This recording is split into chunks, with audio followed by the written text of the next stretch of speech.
Hello friends, आज की video किया कैरेंस की सर्विस पे है। आखिर किया कैरेंस में क्या खर्चा आता है। 10,000 किलोमीटर वाली ये सर्विस है। ऑयल चेंज करवाएंगे और साथ में किया का एक्सपीरियंस भी फेस करेंगे। आखिर कैसा एक्सपीरियंस है इनका, कैसी सर्विस करते हैं, लंबी गाड़ी है, बड़ी गाड़ी है, डीजल गाड़ी है, कितना पैसा लग जाता है। कोशिश करूंगा कि वो सारी चीजें भी कैप्चर करूं, आपको दिखाऊं। हमने तरह तरह के एक्सपीरियंस आपको दिखाए, टाटा का भी दिखाया, मारुति का भी दिखाया। अब बारी है किया की, क्योंकि किया की पहली गाड़ी जो मैं ऑन कर रहा हूं। अब इसका एक्सपीरियंस कैसा रहता है, सर्विस का एक्सपीरियंस, वो सारी चीजें आज की वीडियो में होंगी और एक एक पॉइंट टू पॉइंट। 10,000 किलोमीटर वाली सर्विस है, लेकिन 2,000 किलोमीटर पहले ही मैं कराता हूं। रिकमेंड भी यही करता हूं कि 8,000 पे कर ली जाए। मेरी गाड़ी अभी चल गई है 9,000 कुछ किलोमीटर, क्योंकि कुछ मेडिकल इमरजेंसी आ गई थी, एक ट्रिप करनी पड़ी तो वो एक्स्ट्रा चल गई। अदरवाइज मैं 8,000 किलोमीटर पे ये सर्विस करा लेता। और लगभग 3 महीने में मैंने ये गाड़ी 10,000 किलोमीटर चलाई है। 1,000 किलोमीटर वाली इसकी सर्विस होती थी, वो मैंने श्रीनगर में कराई थी। वो नहीं देखी तो वहां का एक्सपीरियंस भी आप देख सकते हो, डिस्क्रिप्शन में उसका लिंक मिल जाएगा। तो चलो गाड़ी निकालते हैं, सुबह सुबह पहले नंबर लगाते हैं सर्विसिंग का। इस गाड़ी के पार्ट्स आने हैं, ये टाटा ऑल्ट्रोज है।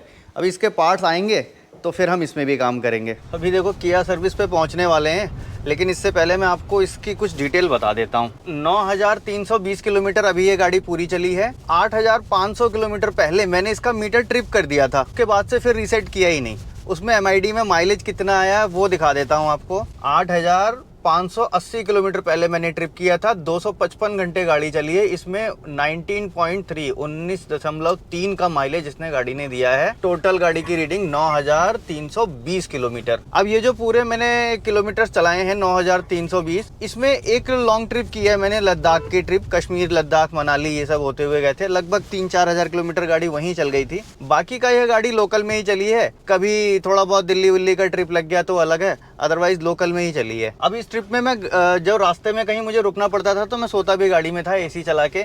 अभी भी एक बनारस की ट्रिप की थी मैंने, तो लॉन्ग टूर हो जाता है तो रास्ते में गाड़ी लगा के सोते हैं 2-4 घंटा जो भी रहता है। तो वो सारी चीज़ें इसमें इंक्लूड है। मोस्टली गर्मियों के टाइम पे मैं गाड़ी में खड़ी भी करता हूँ तो AC ऑफ नहीं करता, गाड़ी खड़ी रहती, कहीं वेटिंग करना है कुछ भी है तो ऐसा ही रहता है। तो उस हिसाब से MID पे माइलेज शो कर रहा है, ठीक ठाक है, सेटिस्फाइड हूँ माइलेज से। तो कहीं से कहीं तक कोई कंसर्न नहीं है, डीजल है ये। तो ओवरऑल इस हिसाब से तो परफॉर्मेंस गाड़ी का मुझे ठीक लगा। बाकी आज का सर्विस का एक्सपीरियंस और शेयर कर देता हूँ। चलो अंदर चलते हैं, पहले तो परमिशन भी लेते हैं। एस्टिमेट मिल गया है सर्विस का 2,500 रुपये। एक्चुअल में सर्विस में क्या है, पहले अभी टायर बैलेंसिंग, व्हील अलाइनमेंट, ये सारी चीज़ें भी ऐड की थी उन्होंने, और एक AC का क्लीनिंग, AC वेंट्स क्लीनिंग का ऐसा कुछ 700-800 रुपये वो ऐड किए थे। इंजन बे पे बोल रहे थे हम ट्रीट क्लीनिंग करेंगे, BS6 गाड़ी है तो पानी नहीं लगता है तो इसके लिए हम उसको क्लीन करते हैं केमिकल से, क्या 800-900 रुपये ऐड कर रहे थे। तो फिर वो इंजन क्लीनिंग मैंने मना करा दिया। बाकी अलाइनमेंट वगैरह जो भी था, ओवरऑल एक्स्ट्रा चीज़ें थी मैंने हटवा दी। Simple engine oil, oil filter ये रहने दिया। एयर फिल्टर का भी रिकमेंडेशन कह रहे थे, बट मैंने कहा 20,000 किलोमीटर पे चेंज होता है, अभी तो हम बीच बीच में साफ़ करते रहते हैं, तो एयर फिल्टर भी मैंने मना कर दिया। सिर्फ रह गया हमारा ऑयल फिल्टर और इंजन ऑयल। 2,500 रुपये के आसपास एस्टिमेट है। टाइम बोल रहे हैं 3-3.5 घंटा लगेगा। बाकी चाय पानी तो बीच में देते रह रहे हैं। देखो कस्टमर लॉज में ना 2 भाई लोग मिल गए, इनके पास भी किया कैरेंस है और ये किया कैरेंस टैक्सी में चला रहे हैं। ये बता रहे हैं कि आपका वीडियो देखते हैं, बातचीत हुई तो फिर इनसे पता चली कुछ बातें किया कैरेंस के बारे में। ये भाई साहब बैठे हैं। कितनी चल गई सर आपकी? 1,12,000 किलोमीटर चल चुकी है अब तक गाड़ी। 1,12,000। और आपकी? मेरा भी 58,000। 58,000। 10,000 किलोमीटर की सर्विस करा रहे हैं, लेकिन आपको 1,00,000 किलोमीटर और 58,000 किलोमीटर का पूरा एक्सपीरियंस दिखाते हैं।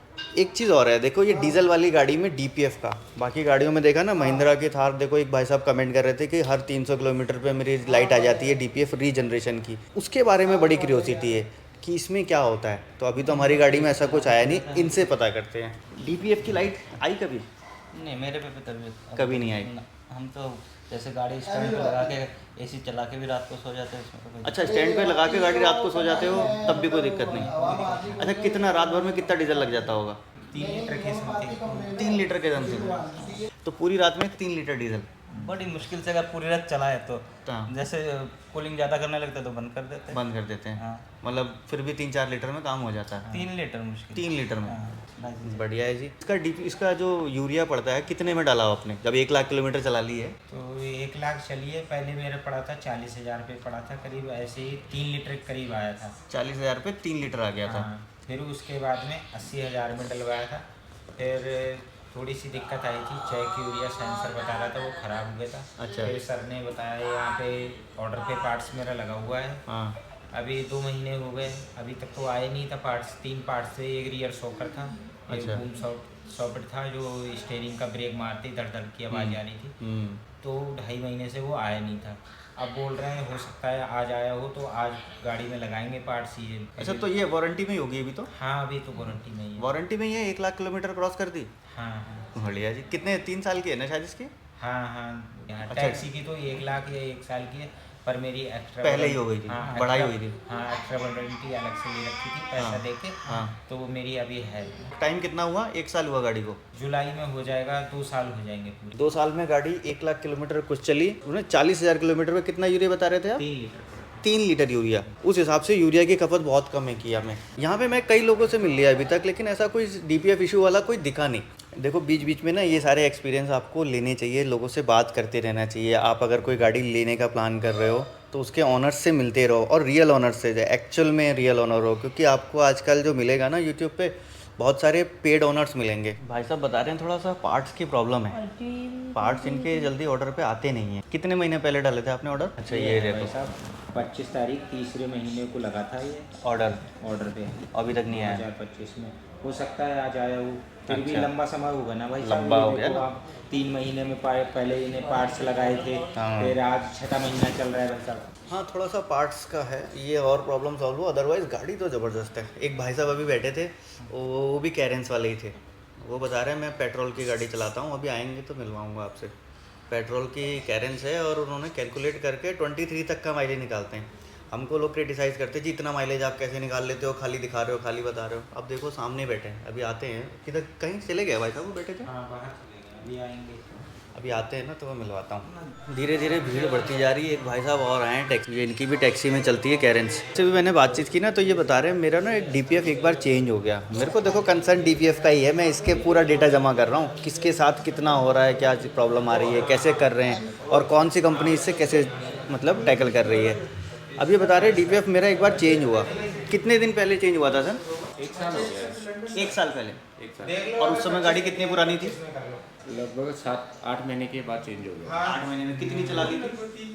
लगभग चलाई होगी 30-35 हज़ार किलोमीटर। 30-35 हज़ार। और मोस्टली ट्रैवल कहाँ करते हो? ज़्यादा गाड़ी कहाँ चलाते थे? हम तो पहाड़ पे ही चलाते हैं गाड़ी, हमारा टूर का काम है। नैनीताल और कौशानी, मुंशियारी, अच्छा, ये सब टूर पे ले आते हैं। धनौल्टी, ऋषिकेश, ये सब जगह पे हमारा टूर है। तो मैंने एक चीज़ और देखी, ये पहाड़ों पे ये DPF वाला इशू ना थोड़ा सा ज़्यादा आता है। अब ये 30,000-35,000 पे बोल रहे हैं DPF क्लॉग हो गया था, लेकिन ये इनका है कि इनकी गाड़ी मोस्टली पहाड़ों पे ही चलती है। यूरिया की खपत भी इनकी ज़्यादा है। यूरिया कितना हर सर्विस पे आपका? 7-8 लीटर। 7-8 लीटर हर 7 से 8 लीटर। 7 से 8 लीटर हर सर्विस पे 7 से 8 लीटर तक DF इनका पड़ जाता था। तो पहाड़ की रनिंग में डीजल गाड़ी में यूरिया की खपत ज़्यादा है, और DPF की प्रॉब्लम भी पहाड़ में ज़्यादा होती है। और सीधी सी बात है, क्योंकि पहाड़ में ना रीजनरेशन इतना हो नहीं पाता है। आप देखो ना 2000 RPM पे कैसे गाड़ी ले जाओगे?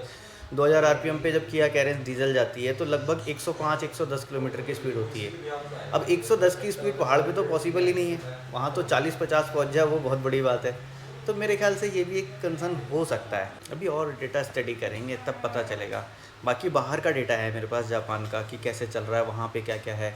हमारे यहाँ पे एक तो फ्यूल क्वालिटी भी अच्छी नहीं होती है। देखो 1 घंटा वेट करने के बाद नंबर आ गया अपना, गाड़ी बैकग्राउंड में अभी लग गई है लिफ्ट पे। भाई साहब परमिशन दे दी इन्होंने कैमरा चलाने की, बोले ठीक है जी आप शूट भी कर सकते हो। चलो अच्छा लगा। अभी क्या करना है, हर गाड़ी में करता हूँ मैं। पहला, इंजन ऑयल गाड़ी कितना खा रही है। मैंने टाटा के टाइम भी दिखाया, मारुति के टाइम भी दिखाया, अब किया के टाइम भी रिकॉर्ड करूँगा। 10,000 किलोमीटर चलने के बाद इंजन ऑयल जितना भी निकलेगा उसको स्टोर करूँगा एक कंटेनर में, वो चेक करूँगा कि कितना निकलता है। एक तो उसकी क्वांटिटी, दूसरा उसकी क्वालिटी 10,000 किलोमीटर चलने के बाद कितनी हो चुकी है वो भी आपको दिखाऊँगा। पहले सबसे एयर फिल्टर निकाल रहे हैं, एयर फिल्टर साफ़ करेंगे। बाकी कूलेंट वगैरह देखो बिल्कुल 0-0 है अभी तक। कूलेंट ओके है, ब्रेक ऑयल ओके है, और यूरिया भी मेरा अभी तक फुल दिखा रहा है। गाड़ी के टायर देखो कैसे टेढ़े हो गए, ये खोल के रख दिए इन्होंने यहीं पे। देखो मैं कह रहा था ना, एक पेट्रोल कैरेंस वाले भाई साहब मिले थे, वो ये पीछे खड़े हैं, ये वाले भाई साहब थे। अब देखो ये इंजन ऑयल निकाल रहे हैं भाई साहब। मैंने ना एक अलग बकेट ले ली कि इसमें आप रख देना मेरा इंजन ऑयल। डीजल गाड़ी का इंजन ऑयल काला ही निकलता है। वर्कशॉप पे ना आवाज़ें बहुत ज़्यादा होती हैं, हो सकता है मेरी आवाज़ आपको क्लियर ना आ रही हो, थोड़ा सा माफ़ी चाहूँगा। मैं कुछ कर नहीं सकता, यहाँ पे आवाज़ें ही हैं, क्योंकि खट खट खट खट कंटिन्यू कोई ना कोई काम चलता ही रहता है। अब 5 लीटर के अप्रोक्स आता है, अब निकलता है कितना है देखते हैं। ये निकल गया इंजन ऑयल, क्वालिटी देखो, काला तो होगा ही, 10,000 चल गई है, ठीक ठाक है। ये ऑयल फिल्टर है हमारा किया जेन्युइन, 477 रुपये का। मेरे ख्याल से क्रेटा वाला सेम ही है, ये साइज़ भी सेम है, बस इसमें एक किट और होनी चाहिए। हाँ ये किट है, तो ये वाली किट होगी, एक वॉशर है। ये तो क्रेटा वाला है सेम, देखो सेम फ़िल्टर है ये क्रेटा वाला। ये लो जी, ऑयल फ़िल्टर भी लग गया हमारा, इंजन ऑयल निकल गया, अभी नया इंजन ऑयल डालना है इनको बस। सेल्टोस में भी यही आता है फ़िल्टर, सब में यही है। ब्रेक कैलिपर इन्होंने क्या किया ना, इसको ऊपर से प्रेशर मार दिया। मारुति में जब आप जाते हो तो हर बार उसको खोल के साफ़ करते हैं, लुब्रिकेट करते हैं। इनका क्या रिकमेंडेशन नहीं है, ये बोल रहे हैं 20-30 हज़ार किलोमीटर हो जाते हैं तब हम इसको खोलते हैं। बाकी टायर खोल के सिर्फ एयर प्रेशर लगा के और टायर को टाइट कर दे रहे हैं। देखो इंजन ऑयल डालने लगे, ये 4.8 लीटर डालेंगे। अच्छा, कई जगहों पे मैंने देखा वो लोग पूरा कैन ही रखते हैं, इवन यहाँ पे भी पहले कैन हुआ करती थी, अभी ये बैरल से ला के डालते हैं। अभी देखो ये नाप रहे हैं इसमें डाल के कितना निकला है, कितना आया 4.8 00 4.8, कुछ भी कम नहीं हुआ। बहुत बढ़िया जी, वैसे भी कम नहीं होगा ना, इसमें नहीं होता है कम, इसमें कम नहीं होता है। तो ये जब वो करता है डीजल करता है ना, हाँ, हाँ। अपने आप ये डीजल से ही होता है, तो डीजल में ऑयल आता है, ऑयल में तो ऑयल में डीजल इसमें आ जाता है, तो अपने आप पूरा होता है, तो वो डीजल ही बढ़ जाता है एक तरह से। तो कुल मिला के इसमें कम कितना हुआ बढ़ा कितना, वो कुछ एक आइडिया नहीं लगा सकते, लेकिन BS6 गाड़ी में बढ़ना भी एक प्रॉब्लम है, वो अब ध्यान देना पड़ता है। इसमें देखो 5.8 लीटर पूरा आ गया, जितना था उतना ही निकल गया। चलो अभी लंच का टाइम हो गया, हमारी गाड़ी हो गई ना अब, तो बस फिर ले जा, हाँ फिर भेज दीजिए, ले जाते हैं। चलो जी, थैंक यू वेरी मच। देखो जी, बड़ा फ्लेक्सिबिलिटी है। अभी क्या है, या तो लंच में मैं बैठा रहता, लंच का टाइम हो गया, अभी फिर एडी भी बैठा है, तो ये बोल रहे हैं कि आप बिल करा लो, ले जाओ, और फिर बाद में अपना वॉशिंग के लिए करा लेना, क्योंकि वॉशिंग तो फ्री है। मैंने कहा कि नहीं, वॉशिंग में छोड़ देता हूँ, तो बोल रहे नहीं सर आके करा लेना, कोई बात नहीं है। देखो जी, वॉशिंग रह गई, बिल आ गया, बिल हो गया 2493, ये 2500 रुपये मान लीजिए। किया कैरेंस की सर्विस डीजल की 2500 रुपये। ओवरऑल एक्सपीरियंस तो अच्छा था जी, बाकी क्लीनिंग रह गई है। ठीक है sir, thank you very much. चलो जी, तो जी यही था हमारा किया का सर्विस एक्सपीरियंस, सारा कुछ हमने डिटेल में आपको दिखाया। फिर भी अगर कुछ रह गया हो बताने से तो नीचे कमेंट बॉक्स में पूछ सकते हैं, या फिर मन में कोई सवाल होगा तो वो भी लिख सकते हैं। मिलूँगा आपसे नेक्स्ट वीडियो में ऐसे ही किसी इंटरेस्टिंग टॉपिक के साथ। Thanks for watching.